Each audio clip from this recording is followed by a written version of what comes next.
It's absolutely unreal. Although it appears that the astronauts are moving in the moon's gravity, which is 1/6 that of the Earth, Percy notes that when the speed of the film is doubled, the astronauts appear to be running as if in Earth's gravity.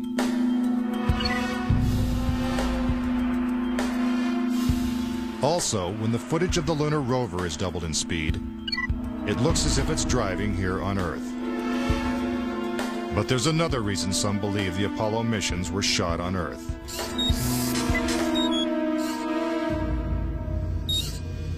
If there is no air or wind on the moon, why is this American flag waving?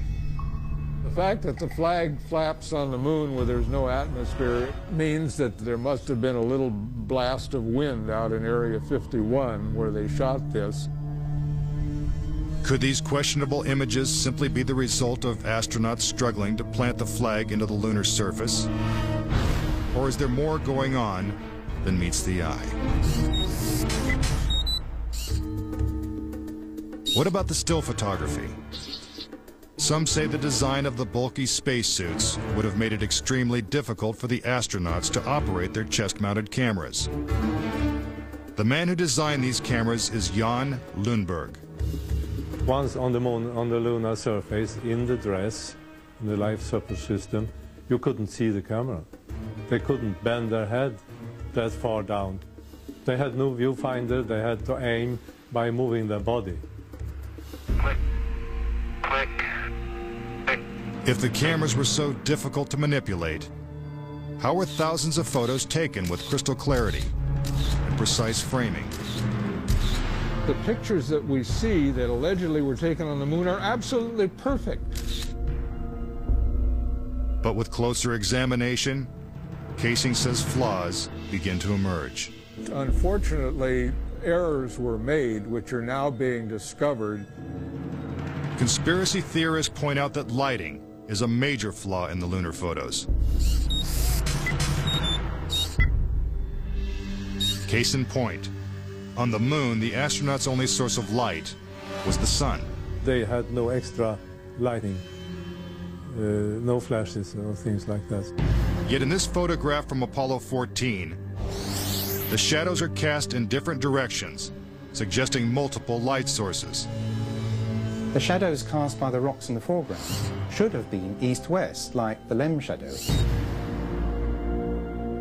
And in this photo from Apollo 17, again the shadows are pointing in different directions. Outside in sunlight, shadows always run parallel with one another, so the shadows will never intersect. Conspiracy theorists say it's not just the shadows that indicate the use of additional lights, but what has been photographed in the shadows. For example, here's an astronaut who descends into a huge shadow cast by the lunar module. Yet his entire body is still visible. How is it that he is not shrouded in darkness? Here's the same maneuver from another Apollo mission. Again, the astronaut is brightly lit in what is obviously dark shadow. And in this picture, the sun is directly behind the astronaut. His figure should be a silhouette. Yet even the smallest characteristics of his suit are recognizable. It seems like he's standing in the spotlight. And I can't explain that. That escapes me. Why? And finally, in this picture with the sun behind the lunar module, the front of the craft is clearly visible. The words United States are crisp and clear. How could these backlit pictures be so detailed? It's because there's more than one light source, which means they're not on the moon. But NASA simply dismisses these arguments. There are a number of claims that the pictures taken by Apollo astronauts were faked. And there are so many, it would be an exercise in futility to go off and try to answer all of those. But the questions continue. Why do some of these images shot at different times and different places appear to have identical backgrounds? These two photos seem to have the same mountain backdrop, yet the lunar module is only present in one of them. Seemingly impossible. since the LEM never moved and its base remained even after the mission. What a ride, what a ride. Some suggest the same artificial backdrop was used when shooting two entirely separate pictures.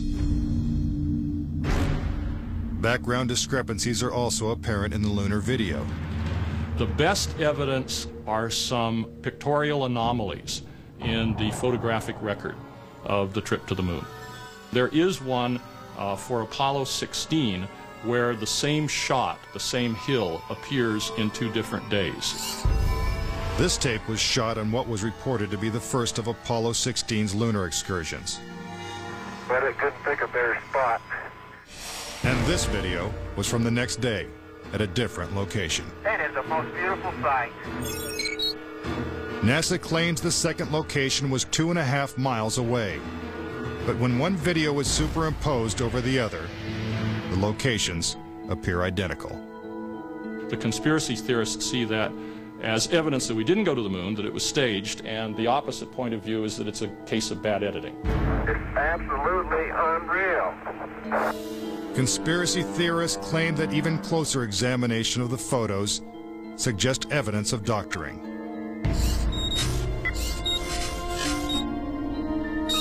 For reference, crosshairs were permanently etched into the lunar cameras, so they would have to appear on top of every image. But in this photo, a crosshair is behind a part of the lunar rover. This situation is impossible and has to be the result of technical manipulation and doctoring of the image. And in this photo from Apollo 11, the equipment in the foreground is covering the crosshair, not behind it.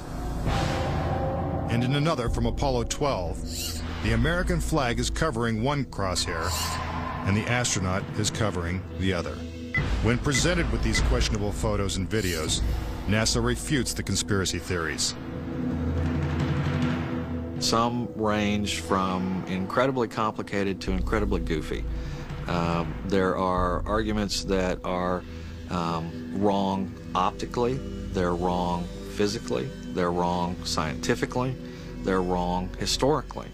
There's a great deal of claptrap that is sort of woven in to these arguments.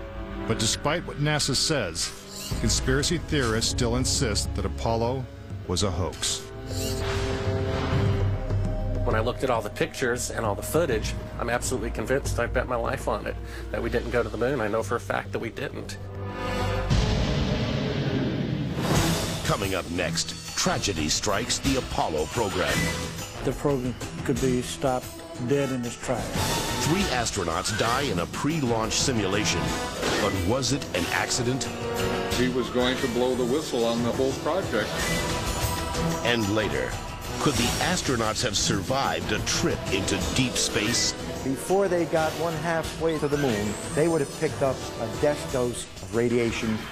Next, on Conspiracy Theory.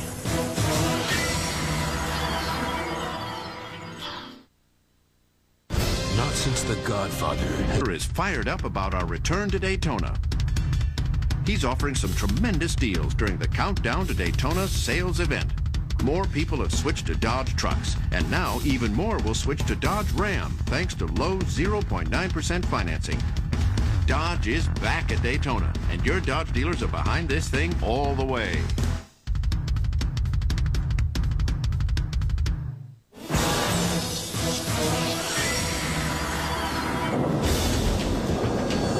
If what conspiracy theorists say is true, how could NASA perpetrate such a widespread hoax without someone from the inside blowing the whistle? Virgil Gus Grissom was selected as one of the original 7 astronauts.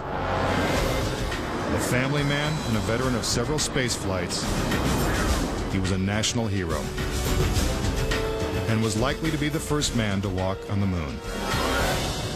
But Grissom was also an outspoken critic of the space program and was quoted as saying, "Someone's going to get killed." Unfortunately, Grissom's worst fears were soon realized. On January 27, 1967, 2 years before the first moon landing, Grissom and his crew boarded the Apollo 1 capsule for a full-scale simulation. The problems began almost immediately. First, the capsule's communication systems failed. You copy? No, I didn't read you, Chuck, at all. I can't read you, Chuck. You want to try the phone? How do I get the moon? We can't talk between three buildings. I can't hear if I use Suddenly, the capsule burst into flames with the astronauts sealed inside.